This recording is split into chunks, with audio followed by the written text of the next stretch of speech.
Hola, ici Martine Wilkie. Aujourd'hui, ma petite capsule sera sur la semaine de la prévention du suicide. Vous savez, j'écris des textes en collaboration avec ma famille, mon KO. Je vous partagerai certains textes qui proviennent de textes publiés grâce à eux, de d'autres collaborateurs également et certains textes de moi qui n'auront jamais été publiés.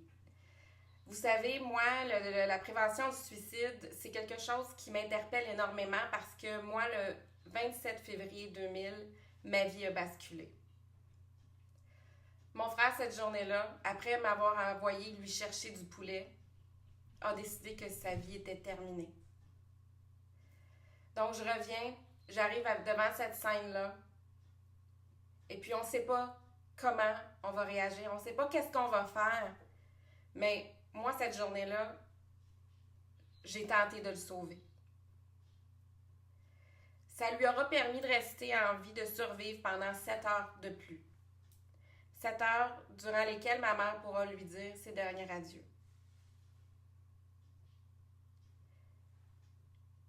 Mais c'est là où moi, mon enfer a commencé. Je parlais de moi, mais plusieurs personnes de ma famille ont vécu un deuil terrible. Moi, ça a été le début de la pire montagne russe de ma vie.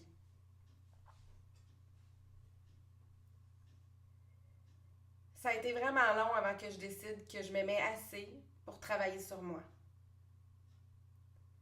Ça a été vraiment long avant que je décide que je méritais pleinement de m'aider.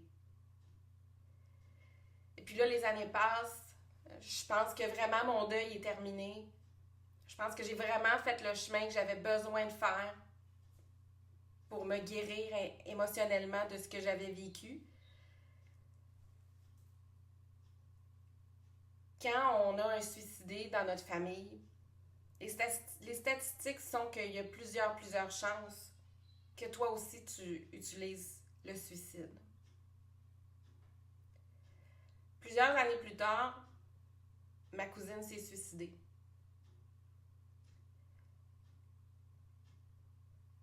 Elle est décédée, laissant derrière elle 3 magnifiques, incroyables, belles filles.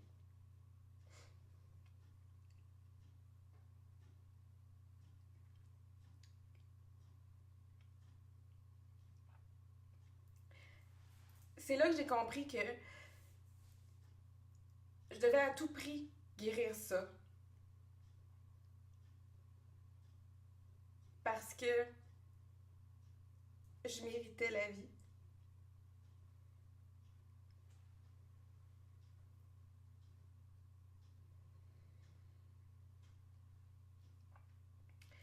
Donc moi et mon amour de moi, on est partis puis on a pris une aventure, une route sur laquelle, aujourd'hui, je peux vous dire que j'aime la vie.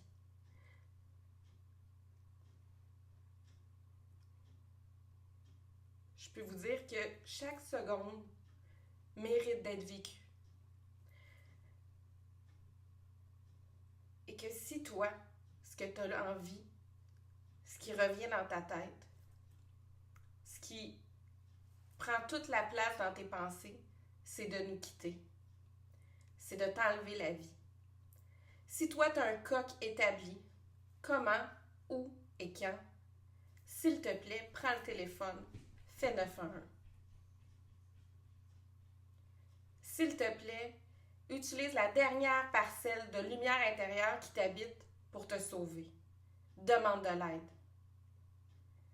Si toi, tu fais partie de la famille, de l'entourage d'un suicidé, puis qu'à l'intérieur de toi, ça ne se guérit pas, il faut que tu comprennes que tu as besoin d'aide. Tu as besoin d'aide pour aller chercher, aller sortir de toi toute la peine et la souffrance qui t'habitent. Va chercher de l'aide toi aussi. Donc, cette semaine, c'est la semaine de la prévention du suicide.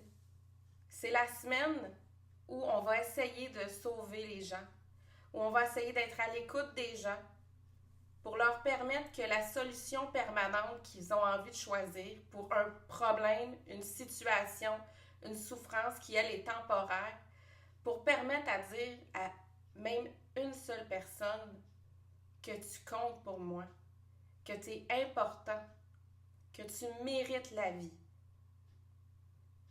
Sur ça, je vous souhaite d'ouvrir vos yeux, vos oreilles, votre cœur. Soyez présents.